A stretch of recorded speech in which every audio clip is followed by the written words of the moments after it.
Welcome to Jammin' with Jason Mefford, a show where we discuss topics relevant to chief audit executives and professionals in audit, risk, and compliance.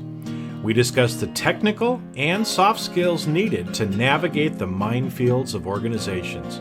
You hear best practices and practical advice for helping you advance your career, and we'll even talk about music, mindfulness, and psychology, because we can. So sit back and relax while you listen to the #1 podcast in the world for internal auditors, unscripted and unedited. Welcome to another edition of Jamming with Jason. Hey, I am excited to be back with you today talking about a couple of words that I hear auditors use incorrectly all the time. And those two words are independence and objectivity. And, even though the standards describe internal audit as being independent and objective, here's the truth. Very few internal audit functions are truly independent. And as we go through the episode, I'll explain what that means. But even though we may not be completely independent, we do have to remain objective. Okay.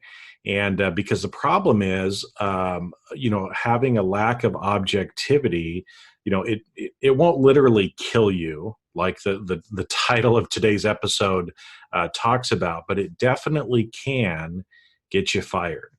And so I'm going to go through and talk a little bit about both of these concepts and talk about some things because there's been some things in the news lately that made me think about this.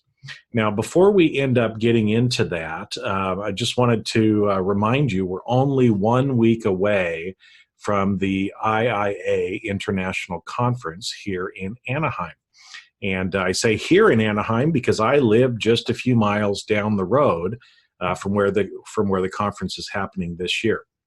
So if you're going to be at International Conference, make sure to find me because I would love to shake your hand and get to know you in person. So if you want to be able to find where I am, look for the guy with the hat. I always wear a hat, and so you'll be able to see there won't be very many of us actually wearing a hat, and I'll probably be wearing a fedora, so I'll stand out even more. And make sure to come up, introduce yourself, because I'd love to meet you. Now, if you don't see me during the conference, because I'll be moving around a little bit, a lot of the time I will be in the exhibit area hanging out with my friends at Unified Compliance. So if you're in the exhibit area, make sure to stop by that booth. Again, that's Unified Compliance. They'll have a booth there in the exhibit area, and I'll be there helping them out during the conference. Now, also, another opportunity to connect with me is I am doing a breakout session on Tuesday afternoon. So it's Tuesday afternoon. It's the slot from 12:45 to 1:45. So look on your program and see. It's the session called How to Become a More Mindful and Emotionally Intelligent Leader. So I'll be leading that breakout session as well.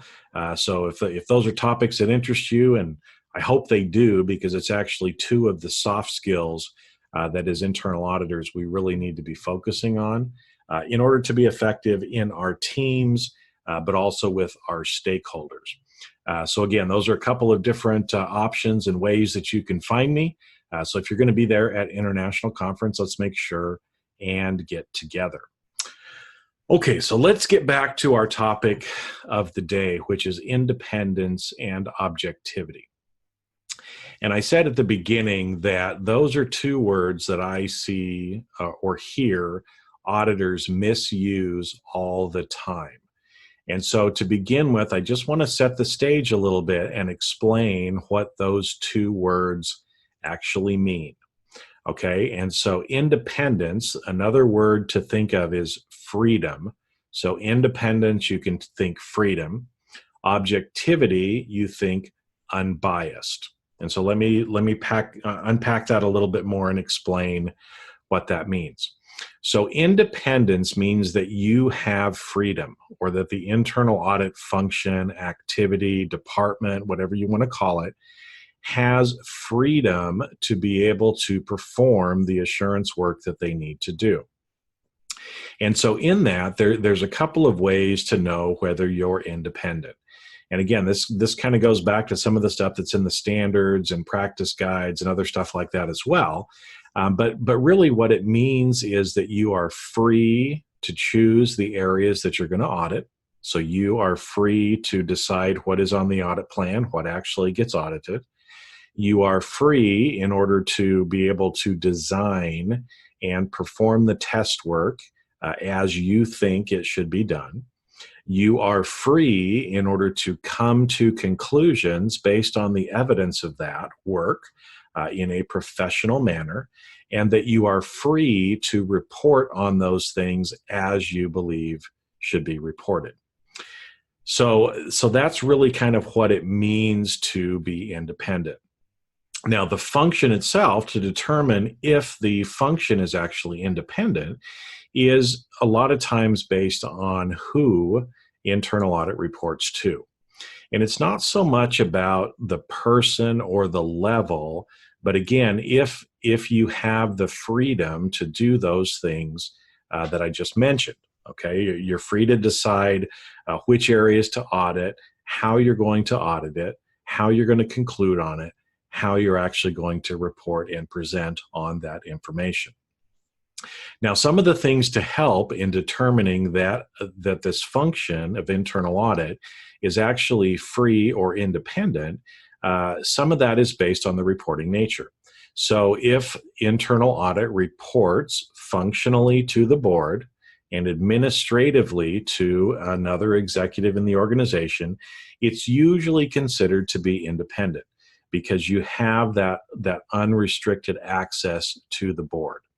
But let me give you some practical things around this, because like I said, even though on paper, you say that you report functionally to the audit committee and administratively to an executive, let me explain actually what that means. And this is why I say that most internal audit departments are not truly independent.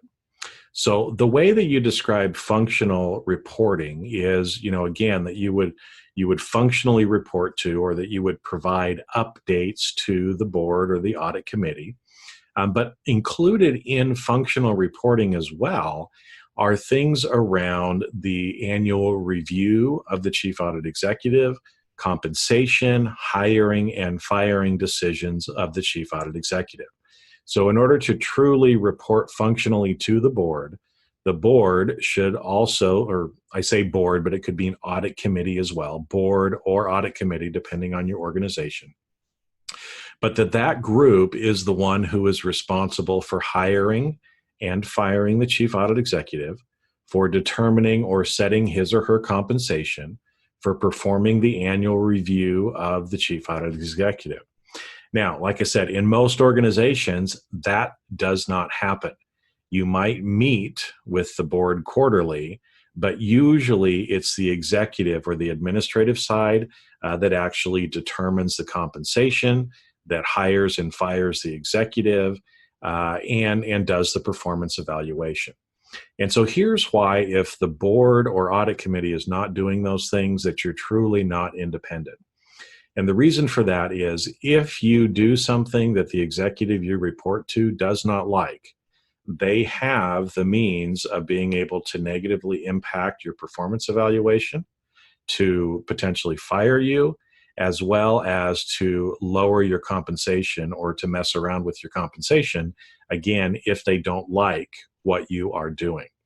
And so because of that, because they have that pressure, because they have that power over the chief audit executive, most of the time the chief audit executive is not truly independent in the way that the standards and other information from the IA talks about.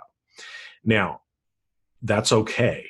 All right. So first off, let me tell you that it's okay if you are not truly independent. It would be wonderful and the best if you are, but if you are not, that's okay. Giving up some of your independence and being able to work at the organization and still, do good work, even if it may be directed a little bit by the executives, that's okay. all right? Because that's the reality that most of us actually live in. So that's about independence. Now let me talk about objectivity. Objectivity is about being unbiased, okay? So what does that mean? It means that as we are performing our work, as we are reporting and providing conclusions on what we have done, that we are unbiased in that. We don't have any conflicts of interest. And so the reality is the conclusions that we give, the way we report on it, we don't have any skin in the game.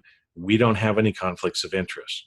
And so because of that, that establishes a reputation for internal audit that means, hey, because they're outside of the function that they're auditing, they don't have anything in the game. And so what they're saying is truly objective and the things that probably need to be said. And so that is something that we have complete control over as auditors. Okay. And so because of that, obviously there's some things that we do in the nature of our work by having, for example, one person performing the work, someone else reviewing it. The fact that someone else is reviewing it helps increase the level of objectivity because, again, now two people would have to be biased in the results.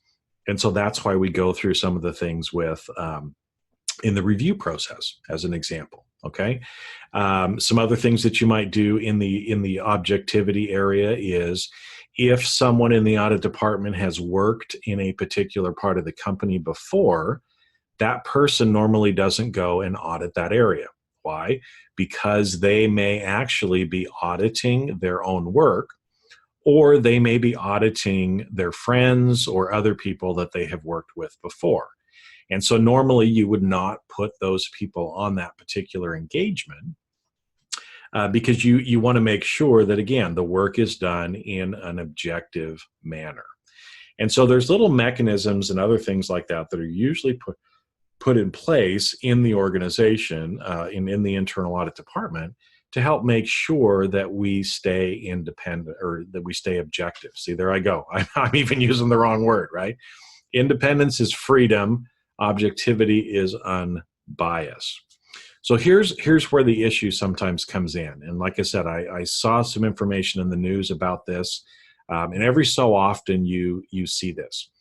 As we move further up in the organization, right, we have to be more concerned about our objectivity.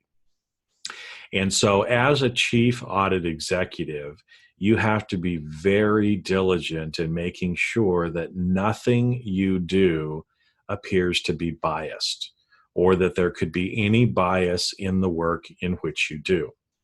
Now, what that means is sometimes as a chief audit executive, it's a lonely place.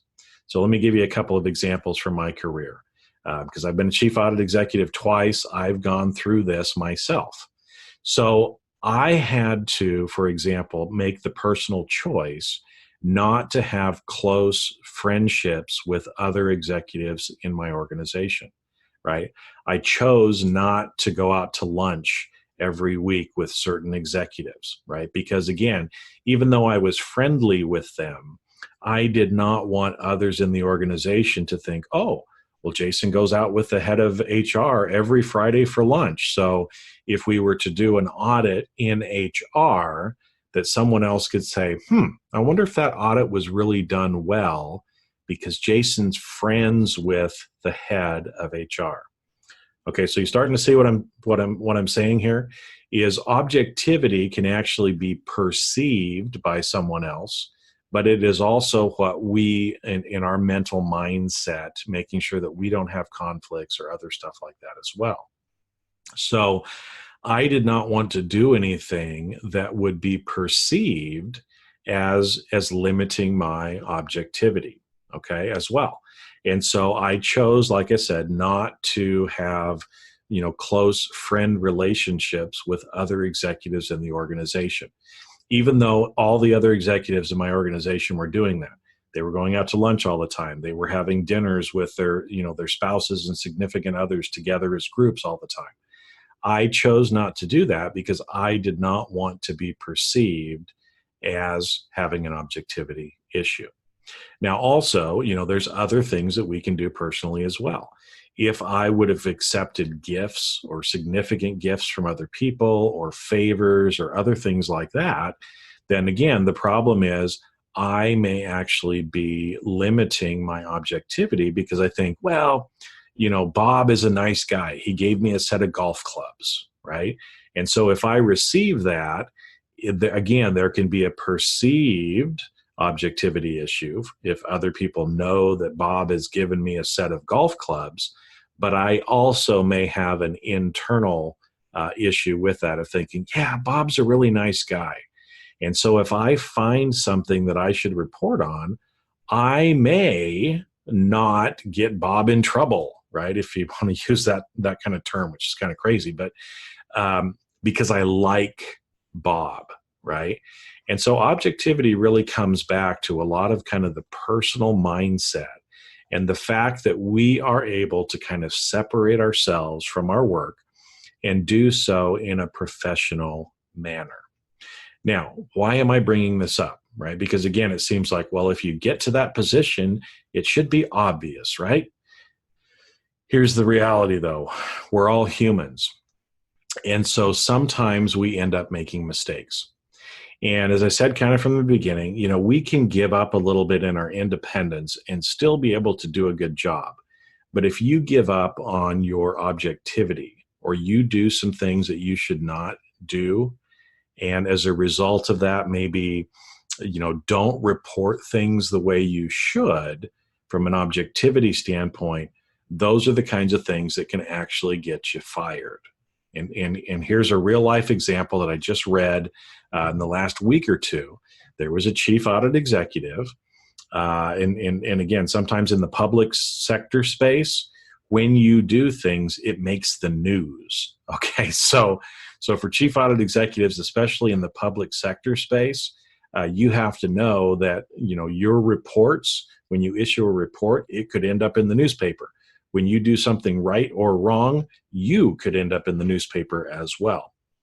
And this is actually what happened, is that, again, this person had worked at that organization for a long time and had a romantic relationship with another executive in the organization. Now, there's nothing wrong with that. I mean, that happens a lot of times where, especially if you've been with an organization for a while, you may end up having relatives or a romantic relationship or spouse or someone else who potentially works at that organization, especially if it's a larger organization or you're sometimes geographically challenged in certain areas where excuse me, you may have different relatives that are actually working at the organization. But here was the problem. The chief audit executive who had this romantic relationship with another executive chose to do an audit in that area. And so they issued a report or an audit about that other person's area of responsibility. And so the problem was, again, maybe even in fact, maybe everything was done exactly the right way, but the fact that it was done over a group where you have a romantic relationship with the person running that group, you should never, ever do that, right? Because again, even if you do everything right, there is the perception that others could have that you didn't do the best job because you didn't want to get that person in trouble. And so again, romantic relationship, relatives, spouse, any of those kind of things, you don't want to go in that area.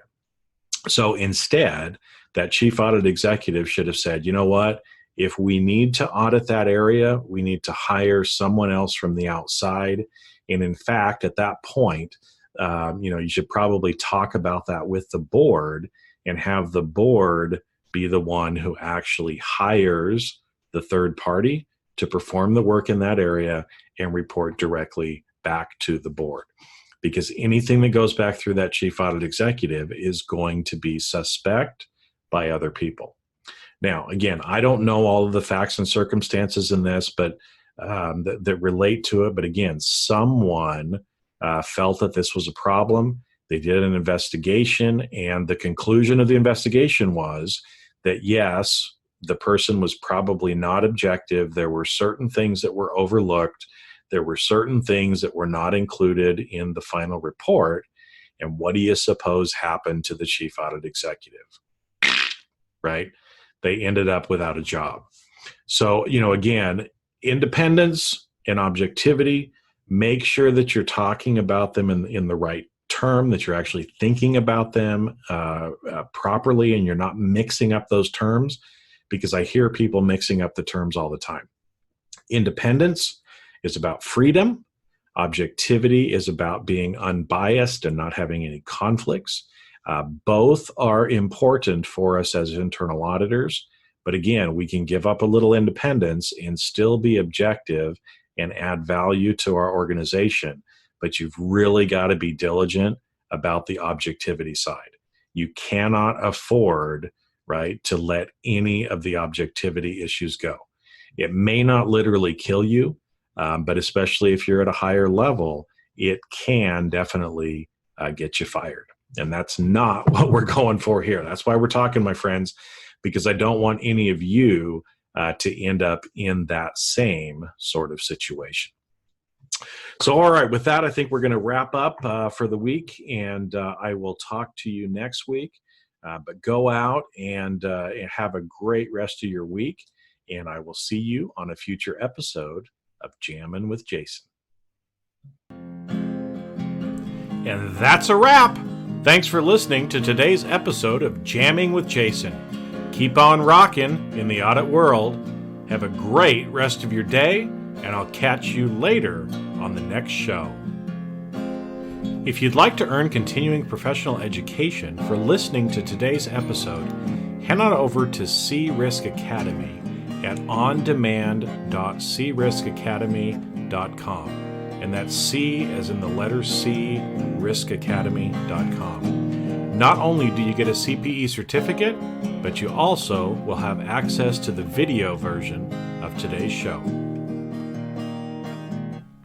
The views and opinions expressed on this show are that of the individuals and not of their respective organizations.